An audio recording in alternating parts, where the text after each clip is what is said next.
প্রথমে জাতীয় খবর।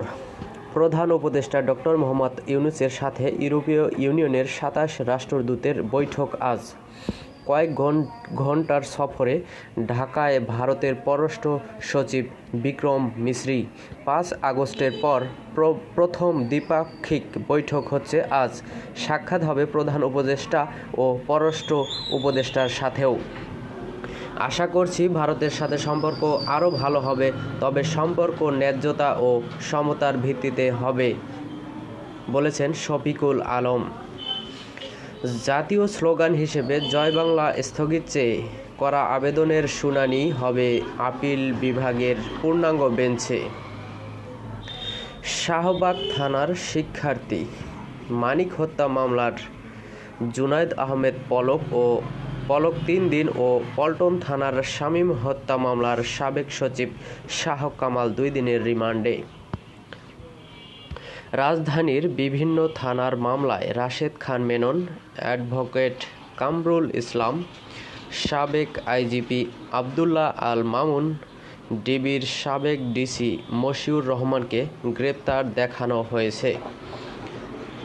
পঞ্চগড়ের তেঁতুলিয়ায় সর্বনিম্ন তাপমাত্রা রেকর্ড করা হয়েছে 10.9 ডিগ্রি সেলসিয়াস। নীলফামারীর গাছবাড়ি এলাকায় ট্রেনে কাটা পড়ে বৃদ্ধের মৃত্যু। এবারে আন্তর্জাতিক সংবাদ। দেশ ছেড়ে পালানো সিরিয়ার স্বৈরশাসক বাশার আল আসাদ অবস্থান নিয়েছেন রাশিয়ায়। রুশ গণমাধ্যম বলেছেন, বাশার আল আসাদের পতনের পর সিরিয়ার বিভিন্ন এলাকায় ইসরায়েলি সেনাদের অনুপ্রবেশ, সীমান্তবর্তী বেশ কিছু এলাকায় ট্যাঙ্কের বহর। প্রেসিডেন্ট হিসেবে দায়িত্ব নেওয়ার পর প্রথম দিনেই যুক্তরাষ্ট্রে জন্মসূত্রে নাগরিকত্ব বাতিলের পদক্ষেপ নেবেন ডোনাল্ড ট্রাম্প। ইসরায়েলি আগ্রাসনে গাজায় ১৬ জন নিহত হয়েছেন।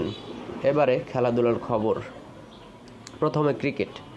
সিলেটে সিরিজের তৃতীয় ও শেষ টি-20তে আয়ারল্যান্ডের বিপক্ষে টস হেরে ব্যাট করছে বাংলাদেশ নারী দল।